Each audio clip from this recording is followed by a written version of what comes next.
श्री स्वामी समर्थ. गुरुर् ब्रह्मा गुरुर्विष्णू गुरुर्देव महेश्वरा, गुरु साक्षात परब्रह्म तस्मै श्री गुरुवे नमः. स्वामी सेवक बंधू आणि भगिनीनो, काल आम्हाला कोणीतरी एक प्रश्न विचारला.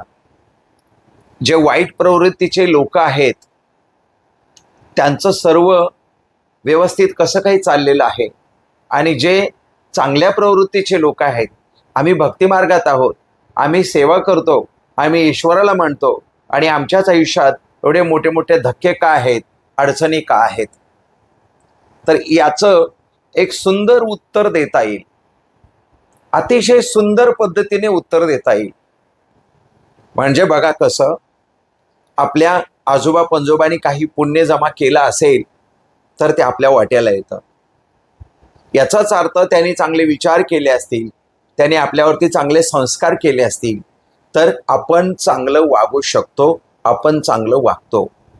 आणि चांगलं वागल्यामुळे आपल्या हातून गुन्हेगारी कुठली घडत नाही किंवा कायद्यामध्ये आपण अडकत नाही. आपण मनुष्याच्या जन्माला आलेलो आहोत तर आपल्याला कायद्याने जगावंच लागेल, कायद्याचा स्वीकार करावाच लागेल. अजून एक सुंदर उत्तर देता येईल. वाईट प्रवृत्तीच्या लोकांच्या पाठीमागचं पुण्य संपल्याशिवाय ईश्वर त्याला दंड देऊ शकत नाही, आणि चांगल्या व्यक्तीच्या पाठीमागे पुण्य जमा झाल्याशिवाय ईश्वर त्याला सुख देऊ शकत नाही. हा ईश्वराचा न्याय आहे, हा युनिव्हर्सल एनर्जीचा न्याय आहे. जर आपण काहीतरी चांगलं केलं असेल तर त्याच्या बदल्यामध्ये ईश्वर म्हणजेच युनिव्हर्सल एनर्जी आपल्याला रिफ्लेक्शन सिस्टमने सर्व काही देत असते. समजा एखादी समोर भिंत आहे आणि त्या भिंतीवरती आपण एक बॉल घेतला आणि उगाच मारला, तर 2-4 काही सेकंदाने तो बॉल आपल्याच तोंडावर येऊन आदळणार आहे. म्हणजे आपण कर्म काय केलं, तर बॉल फेकण्याचं कर्म केलं. त्याचं रिॲक्शन काय झालं, बॉल आपल्याच तोंडावर येऊन आदळला आणि आपल्याच तोंडावरती इजा झाली. याचा अर्थ असा आहे की action and reaction equal is it opposite. फक्त काहीतरी वेळ लागतो, थोड्या प्रमाणात का होईना पण काहीतरी वेळ लागतो. ज्या पद्धतीने मी बॉल फेकला, लगेच माझ्याकडे नाही आला, काही सेकंदाने तो माझ्या तोंडावर येऊन आपटला. याच पद्धतीने कुकर्म करणारे लोक सुद्धा कुकर्म करत राहतात, करत राहतात, करत राहतात.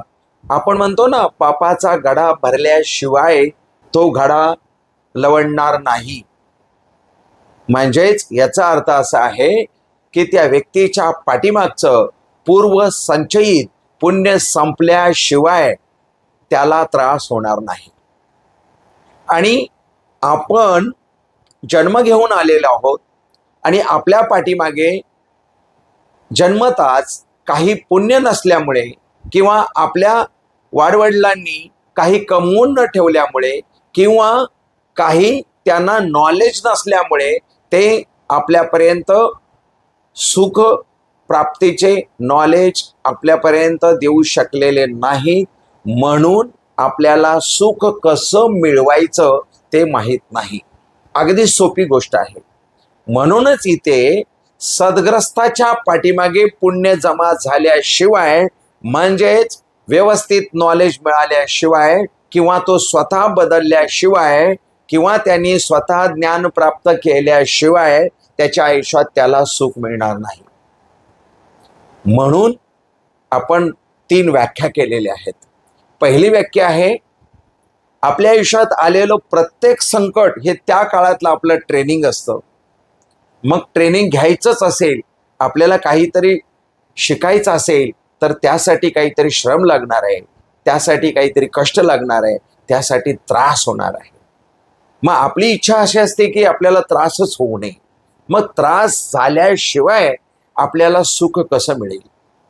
दुसरं वाक्य आहे, प्रत्येक समस्येवर मात करणारं एकमेव शस्त्र म्हणजे नॉलेज, नॉट मनी. पैशाने कधीही आपल्याला सुख मिळत नाही. पैशाने सुविधा उत्पन्न होऊ शकते, पण पैशाने सुख मात्र मिळू शकत नाही.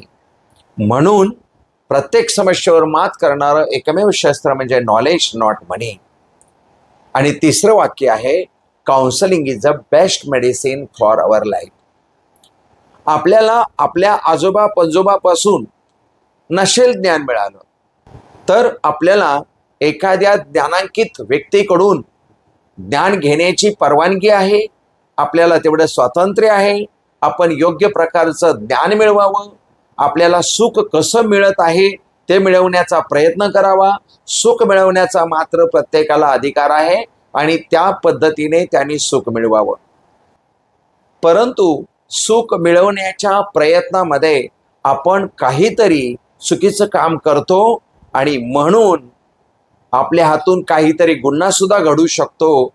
म्हणून चुकीचा मार्ग अवलंबायचा नाही. सतसत विवेक बुद्धीचा उपयोग करायचा आणि आपण प्रत्येक वेळेला सुख म्हणजे काय हे आधी नीट समजून घेऊनच पाऊल उचलायचं आहे. नाहीतर नेहमीच आपण सुखासाठी कुठलं तरी पाऊल उचलतो, काहीतरी कृत्य करतो आणि त्याचे दुष्परिणाम होतात आणि आपण कायद्याच्या नजरेमध्ये गुन्हेगार होतो. आपल्या हातून गुन्हा घडू नये याची आपण स्वतः जबाबदारी घ्यायची आहे. बऱ्याच वेळेला त्याला आहे मग मला का नाही या प्रयत्नामध्ये आपण अडकतो आणि त्यातच आपल्याला त्रास होण्याची शक्यता आहे. त्याला त्याच्या नशिबाने मिळालेला आहे.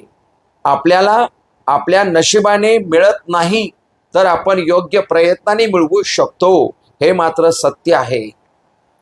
आता मग नशीब म्हणजे असतं का? मग नशीब श्रेष्ठ की कर्म श्रेष्ठ हा विषय इथे महत्वाचा आहे आणि येतो. तर कर्मच श्रेष्ठ आहे.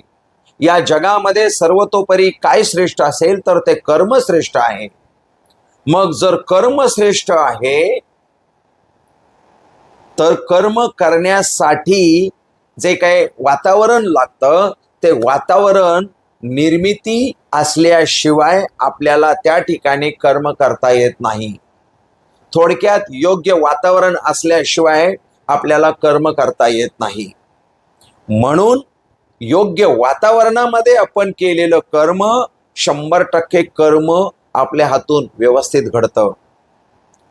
म्हणून आपण म्हणत असतो कर्मधर्म संयोगाने अमुक अमुक घटना घडली आणि त्याचं हे आज फळ आहे. म्हणून कर्म आणि धर्म एकत्रित चालतो. जसं आपण म्हटलं की सर्वश्रेष्ठ हे कर्म आहे, पण कर्म करण्यासाठी आपल्याला धर्म शिकवतो. आणि धर्म काय सांगतो? सतसत विवेक बुद्धीचा उपयोग करावा, चांगलं वागावं, संस्कार चांगले आपल्या मुलावरती करावेत. म्हणून पूर्वजांनी आपल्यावरती भीतीयुक्त जबाबदारी टाकलेली आहे की असं असं जर वाईट कर्म केलं तर पाप लागेल. मग पाप असतं का? तर पाप म्हणजे काय? आपण केलेल्या दुष्कर्माचं फळ त्याला म्हणायचं पाप. मग दुष्कर्माचे फळ काय होणार आहेत? कायद्यामध्ये आपण अडकणार आणि आपल्याला त्याचा त्रास होणार. नियमाप्रमाणे आपलं आचरण असेल तर आपली सतसत विवेक बुद्धी जागृत आहे असं म्हणायला काहीही हरकत नाही. म्हणून ईश्वर साधना करावी.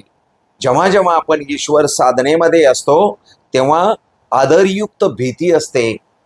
म्हणजेच माझ्या हातून जर अमुक अमुक कार्य चुकीचं घडलं तर मला पाप लागेल, ईश्वर मला मदत करणार नाही, ईश्वर मला दंड देईल वगैरे वगैरे वगैरे वगैरे. म्हणून आदरयुक्त ईश्वराची भीती अतिशय महत्वाची आहे आणि ते आदरयुक्त भीती आपल्याला अध्यात्म मिळवून देतं. मग अध्यात्मामध्ये खूप चांगल्या चांगल्या गोष्टी सांगितलेल्या आहेत. अमुक अमुक काम करू नये, तमुक तमुक काम करावं, असं करावं, हे करावं, ते करावं, ते करावं. हे सर्वच्या सर्व सत्य आहे आणि ते सत्कर्म आहे. समजा दानधर्म करावा, हे सत्कर्म आहे. दानधर्म केल्यानंतर पुण्य मिळतं, हेही सत्कर्म आहे. त्याचाच अर्थ असा आहे की आपण जेव्हा दानधर्म करतो तेव्हा आपल्यालाच अत्यानंद होतो की आपण कोणाच्या तरी उपयोगी पडलो. आणि स्वामी सेवक बंधू आणि भगिनीनो, एकदा आपण दुसऱ्याला मदत करून पाहावी. आपण जरा दान धर्म करून पाहावा, आपल्याला किती स्वतःला आनंद मिळतो. जो तो आनंद असतो, तो आनंद आपल्या शरीरातील शरीर पेशींकडून बायोकेमिकल्स रिॲक्शन्स बनवून घेतो आणि आपल्या मेंदूपर्यंत जातो आणि आपण हॅपी अवस्थेत जातो. आणि आपला मेंदू हॅपी अवस्थेमध्ये असताना आपल्या हातून जे जे काही कृत्य घडतात ते आपण व्यवस्थितच कृत्य करतो आणि आपल्या हातून सत्कर्मच घडतं आणि आपल्याला त्याचं पुण्य मिळतं. पुण्य म्हणजे काय तर सत्कर्माचा होणारा परिणाम, आणि पाप म्हणजे काय तर दुष्कर्माचा होणारा परिणाम. अशी पापपुण्याची सुद्धा आजच्या वैज्ञानिक युगामध्ये आपल्याला व्याख्या करता येईल. आपल्याला खूप काही सांगायचं आहे, बोलायचं आहे, परंतु काही लिमिटेड गोष्टी असतात. जास्त जर सांगत बसलं तर त्या डोक्यावरून जाण्याची सुद्धा शक्यता असते. म्हणून काल एक प्रश्न आला, त्या प्रश्नाचं उत्तर मात्र आपल्याला अशा पद्धतीनं देता येईल. आमचा जर व्हिडिओ आपल्याला हा आवडला असेल तर अशाच प्रकारचे व्हिडिओ ऐकण्यासाठी आपण आमच्या चॅनलला सबस्क्राईब करा, म्हणजे अशाच प्रकारचे व्हिडिओ आपल्यापर्यंत पोहोचतील. श्री स्वामी समर्थ.